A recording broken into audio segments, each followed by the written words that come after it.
সবাইকে স্বাগত জেলার সংবাদে। সাথে রয়েছে দোলা ডলরের। শুরুতেই জানাবো সংবাদ শিরোনাম। কর্মবিরতিতে বরিশাল মেডিকেলের ইন্টার্ন চিকিৎসকরা, রাবিতে পোষ্য কোটা নিয়ে পাল্টাপাল্টি কর্মসূচি।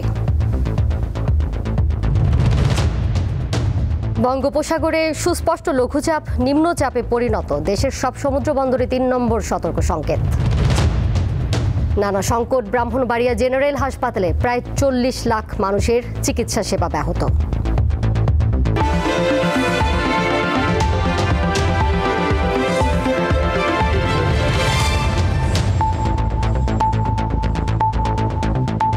চিকিৎসক কর্মচারীর ওপর হামলার ঘটনার বিচার ও কর্মস্থলে নিরাপত্তা নিশ্চিতের দাবিতে জরুরি সেবা চালু রেখে কর্মবিরতি পালন করছেন বরিশাল শেরেবাংলা মেডিকেল কলেজ হাসপাতালের ইন্টার্ন চিকিৎসকরা।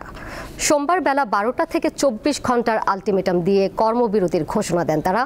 আজ দুপুর ১২টার মধ্যে হামলাকারীদের বিচারের আওতায় আনা না হলে কঠোর আন্দোলনের হুঁশিয়ারি ছিল তাদের। তবে ২৪ ঘন্টা পেরিয়ে গেলেও কমপ্লিট শাটডাউন না করে তাদের কর্মবিরতি অব্যাহত রয়েছে। মেডিকেলের পরিচালকের সাথে সভা করে পরবর্তী সিদ্ধান্ত নেওয়ার কথা জানান তারা, যদিও অন্যান্য চিকিৎসকরা দায়িত্বে রয়েছেন। এদিকে গতকাল থেকে শুরু হওয়া কর্মবিরতির কারণে স্বাস্থ্য সেবায় কিছুটা প্রভাব পড়েছে।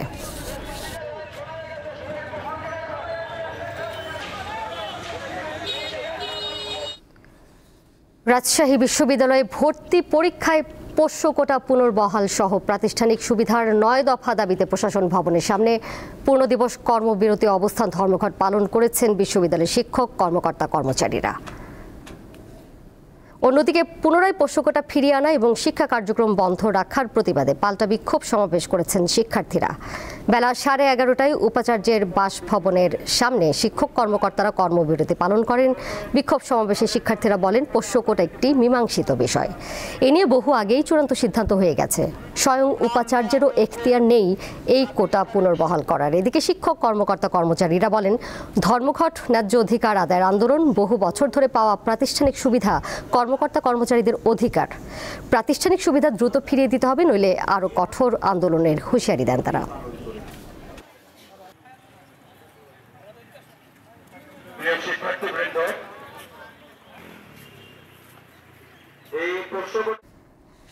মেহেরপুরের গাংনী উপজেলার কাজীপুর সীমান্তে বিজিবি ও বিএসএফ এর মধ্যে পতাকা বৈঠকের মাধ্যমে নারী ও শিশু সহ ৩৯ জনকে হস্তান্তর করেছে ভারতীয় সীমান্তরক্ষী বাহিনী বিএসএফ। দুপুর ২:৩০টার দিকে বিজিবির কাছে তাদের হস্তান্তর করে বিএসএফ। পতাকা বৈঠকে উপস্থিত ছিলেন ভারতের ১১ বিএসএফ এর গান্দিনা ক্যাম্পের এসি সুনীল কুমার এবং বিজিবির পক্ষে উপস্থিত ছিলেন কাজীপুর বিওপি নায়েব সুবেদার কায়ুম হোসেন ও আসাবুর রহমান। এই সময় নির্বাহী ম্যাজিস্ট্রেট ও গাংনী উপজেলার সহকারী কমিশনার সাদ্দাম হোসেন এবং গাংনী থানার ভারপ্রাপ্ত কর্মকর্তা বানি ইসরায়েল উপস্থিত ছিলেন।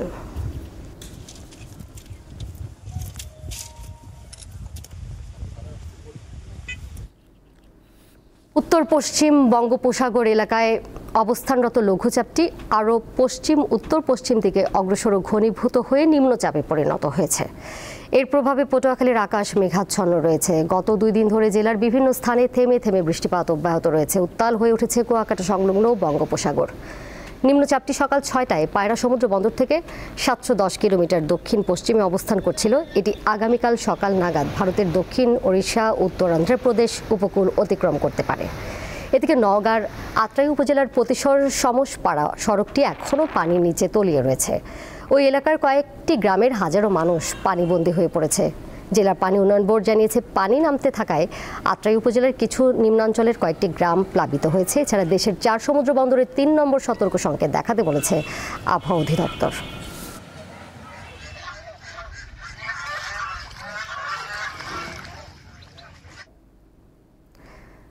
নানা অব্যবস্থাপনা, অবহেলা আর জনবল সংকটে ভেঙে পড়েছে ব্রাহ্মণবাড়িয়া ২৫০ শয্যা বিশিষ্ট জেনারেল হাসপাতালের কার্যক্রম। ব্যাহত হচ্ছে জেলার প্রায় ৪০ লাখ মানুষের চিকিৎসা সেবা। রোগীদের অভিযোগ, সংকট নিরসনে শুধু আশ্বাসই মিলছে, সমাধান মিলছে না। এই চিত্র ব্রাহ্মণবাড়িয়া ২৫০ শয্যা বিশিষ্ট জেনারেল হাসপাতালের। শুধু কি কুকুর, মেঝেতে রক্তের দাগ, আবর্জনা আর শয্যাগুলো যেন তেলাপোকা আর ছারপোকার অভয়ারণ্য। প্রতিটি ওয়ার্ডেই অব্যবস্থাপনার ছাপ স্পষ্ট। রোগীর সাথে অতিরিক্ত স্বজনের উপস্থিতি সংক্রমণের শঙ্কা বাড়াচ্ছে। শয্যা না পেয়ে দিনের পর দিন মেঝেতে বারান্দায় শুয়ে কাতরাচ্ছে শিশুসহ নানা বয়সী রোগী। আর দালালের উৎপাত তো রয়েছেই।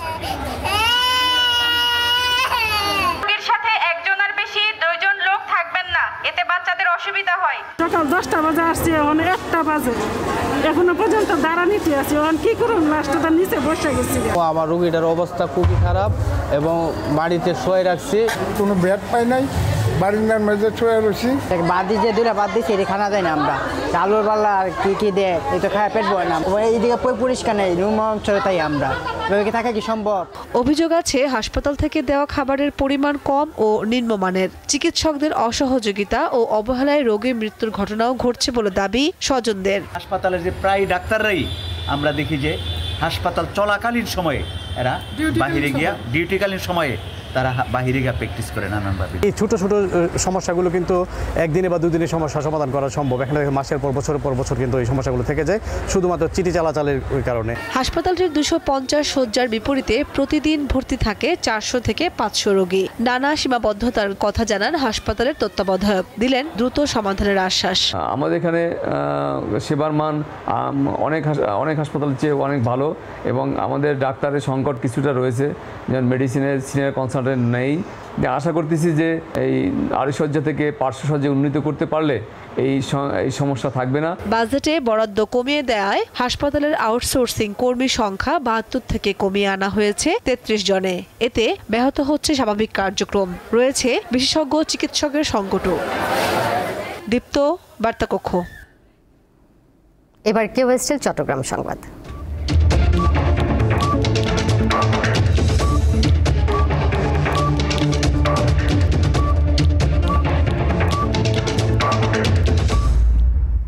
চট্টগ্রামের পুরনো রেল স্টেশনের সামনের সড়কে হকার ও ফল ব্যবসায়ীদের দৌরাত্ম্য ঠেকাতে অভিনব সৌন্দর্য বর্ধন কার্যক্রম উদ্বোধন করেছে সিটি কর্পোরেশন।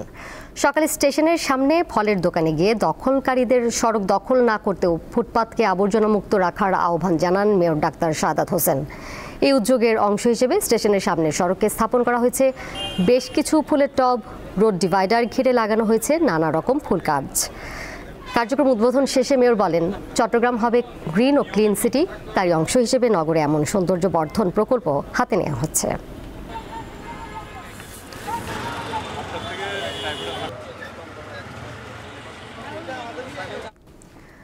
ময়মনসিংহের মুক্তাগাছায় শিক্ষা প্রতিষ্ঠানের কাছে আবাসিক এলাকা এবং কৃষি জমিতে নির্মাণাধীন মদিনা ব্রিক্স ঘুরিয়ে দিয়েছে পরিবেশ অধিদপ্তর।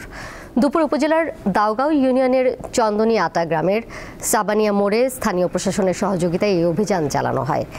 পরিবেশ অধিদপ্তরের সহকারী পরিচালক নাজিয়া উদ্দিন জানান, উপজেলার দাউগাঁও ইউনিয়নের চন্দনিয়াটা গ্রামে সাবানিয়া মোড়ে অবৈধ ইটভাটা নির্মাণের অভিযোগ ওঠে স্থানীয় প্রভাবশালী নজরুল ইসলাম, তরিকুল ইসলাম ও মজিবরের বিরুদ্ধে।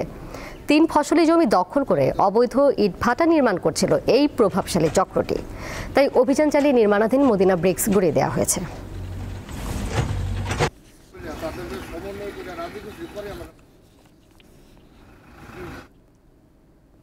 পাবনায় মেরিনার্স ফুড অ্যান্ড অ্যাগ্রো লিমিটেডের শ্রমিকদের বকেয়া বেতন না দিয়ে কোম্পানি বন্ধ করে দেওয়ার প্রতিবাদে মানববন্ধন ও স্মারকলিপি দিয়েছে কর্মচারীরা। দুপুরে জেলা প্রশাসক কার্যালয়ের সামনে মেরিনার্স ফুড অ্যান্ড অ্যাগ্রো লিমিটেডের সকল কর্মচারী ঘণ্টাব্যাপী মানববন্ধন করেন। বক্তারা বলেন, মেরিনার্স ফুড অ্যান্ড অ্যাগ্রো লিমিটেডের মালিক শ্রমিকদের কোনো নোটিশ না দিয়েই কোম্পানির সকল মেশিন ও যন্ত্রপাতি মালামাল নিয়ে যায়।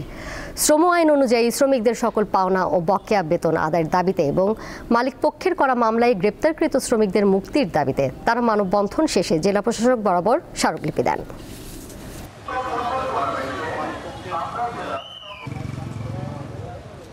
জৈব সার উৎপাদন করে স্বাবলম্বী হলেন গাইবান্ধার পলাশবাড়ী উপজেলার আয়েশা বেগম। বাড়িতে বসেই কেঁচো দিয়ে সার উৎপাদন করছেন তিনি। প্রতি মাসে অন্তত অর্ধলক্ষ টাকা আয় করছেন এই নারী উদ্যোক্তা। তার সাফল্য দেখে খুশি পরিবার ও এলাকাবাসী। গাইবান্ধার পলাশবাড়ী উপজেলার জামালপুর গ্রামের নারী আয়েশা বেগম অভাব অনটনের কাছে হার মানেননি তিনি। অন্যদের কাছে উদাহরণ হয়ে উঠেছেন উদ্যোক্তা হয়ে। 2020 সালে উপজেলা কৃষি অফিসের আওতায় কেঁচো সার উৎপাদনের প্রশিক্ষণ নেন আয়শা। পরে 100টি রিং দিয়ে সার উৎপাদন শুরু করেন। তখন থেকেই আয়শা বেগমের ভাগ্যের চাকা ঘুরতে থাকে। বর্তমানে 100টি রিং থেকে প্রায় 15 থেকে 20 টন সার উৎপাদন হচ্ছে। মাসে আয় করছেন লক্ষাধিক টাকা। এমন সাফল্যে অনেকের মাঝে কম্পোস্ট সার উৎপাদনের আগ্রহ বাড়ছে। কেঁচো সার এটা অনেক ভালো, এটা দিয়ে কৃষি সবচাইতে ফলন ভালো হয়, আর এইরকম আমারও করার ইচ্ছে আছে আগামীতে। ধানে দেওয়ার জন্য দিছিলাম, ফলন ভালো হচ্ছে দেখে এই বছর আমন দেওয়া স্কুলের সময় আসলাম। সফল এই উদ্যোক্তা শুরুতে নানা প্রতিবন্ধকতার শিকার হন, কিন্তু এখন পরিবার সহ এলাকার সবাই এগিয়ে আসছেন। প্রথম মনে করেন যে আমার আশেপাশে সবাই বলতো যে কিছু ব্যবহার করো, ঘৃণা লাগে, এগুলো কেমন করে করো, আর এটা দিয়ে কি হবে, এই সার দিয়ে কি হয়, আর নানান ধরনের কথা বলতো। এখন আল্লাহর রহমত সবাই বলতেছে যে তুমি এটা কি করলে, কার থেকে কি হলো। এখন তো ওনারাই আমাকে বলে যে আরো বড় করো। বিক্রি আমার হচ্ছে গাইবান্ধা জেলায় হচ্ছে, তারপর রংপুরে হয়, দিনাজপুরের ভিতরে, এই দিক গোবিন্দগঞ্জের ভিতরে, কমলপুর। গরুর গোবরের কেঁচো ছেড়ে একটি নির্দিষ্ট সময় রেখে দেওয়ার পর তৈরি হয় উন্নত মানের জৈব সার। এই সার জমির উর্বরতা বৃদ্ধি করে বলে জানান জেলা কৃষি সম্প্রসারণ অধিদপ্তরের এই কর্মকর্তা।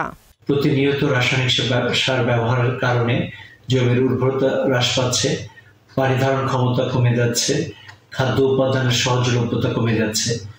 এই কারণেই কৃষি বিভাগ নিয়মিতভাবে ভার্মি কম্পোস্ট সহ অন্যান্য জৈব সার সম্প্রসারণের ক্ষেত্রে কাজ করে যাচ্ছে। তিনি জানান এই পদ্ধতিতে উৎপাদন করায় জৈব সার কম খরচে অধিক ফলন দেওয়ার পাশাপাশি মাটির স্বাস্থ্য ভালো রাখে। দীপ্ত, বার্তা কক্ষ।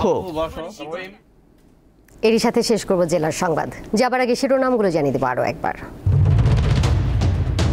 কর্মবিরতিতে বরিশাল মেডিকেলের ইন্টার্ন চিকিৎসকরা, রাবিতে পোষ্য কটা নিয়ে পাল্টাপাল্টি কর্মসূচি।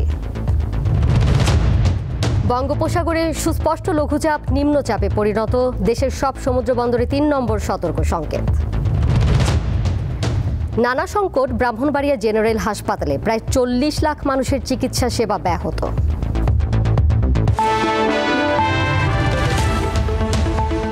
আর এ ছিল জেলার সংবাদে।